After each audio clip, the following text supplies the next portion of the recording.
Exam सास channel पर आप सभी का हार्दिक स्वागत है। कल की कक्षा में हम पढ़े थे प्रकंपित या लुंठित व्यंजन के बारे में, यानी वे व्यंजन जिसका उच्चारण करते समय जो हमारे अंदर से वायु आती है वो जिह्वा के अगले भाग से रगड़ खाते हुए बाहर निकलती है और जिह्वा में हल्का सा कंपन होता है, इसलिए हम उसे प्रकंपित व्यंजन के नाम से जानते हैं। हिंदी वर्णमाला में हमारा रा ऐसा वर्ण है जिसका उच्चारण करते समय हमारे जिह्वा में हल्का सा कंपन होता है, इसलिए उसे हम प्रकंपित व्यंजन के नाम से जानते हैं। आज की कक्षा में पढ़ेंगे पार्श्विक व्यंजन के बारे में। आइए इसे देख लेते हैं।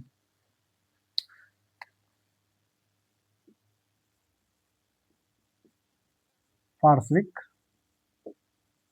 व्यंजन, सबसे पहले इसकी हम परिभाषा देख लेते हैं।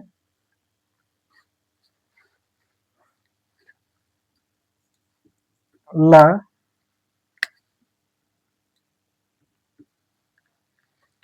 का उच्चारण करते समय ल का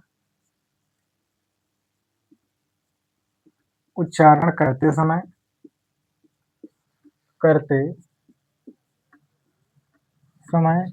ल का उच्चारण करते समय हवा जिह्वा के दोनों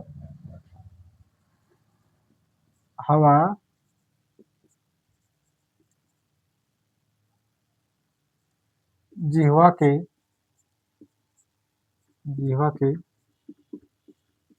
दोनों पार्श्व का अर्थ होता है बगल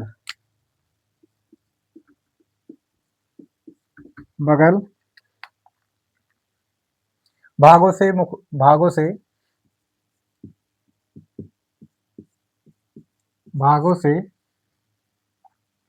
मुख विवर से बाहर निकलती है। मुख विवर से बाहर निकलती है, अतः ला को पार्श्विक व्यंजन कहते हैं। अतः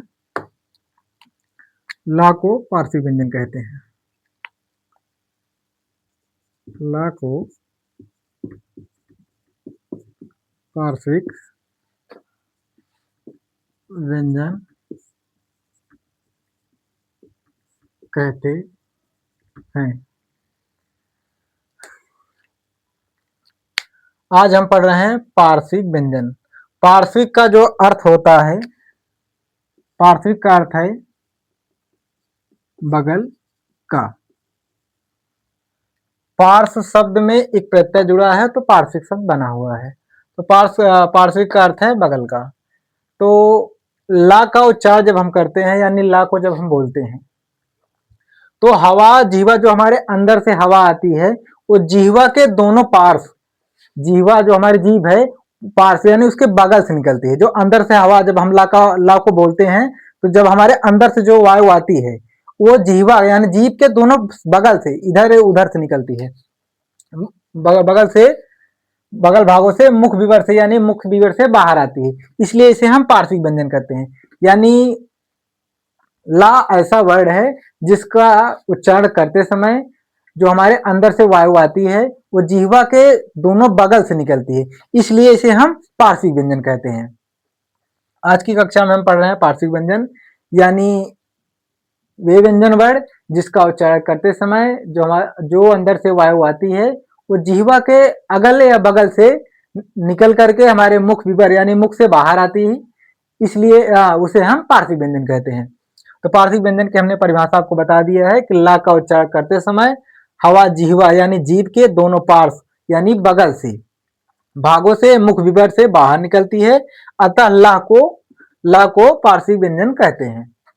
तो अगर यह आपको समझ में आया हो तो लाइक शेयर सब्सक्राइब करना ना भूलें, और प्रतिदिन आप हमारी क्लासेस देखते रहिए और एक एक टॉपिक को हम आपको विस्तार से समझाने का प्रयास करेंगे।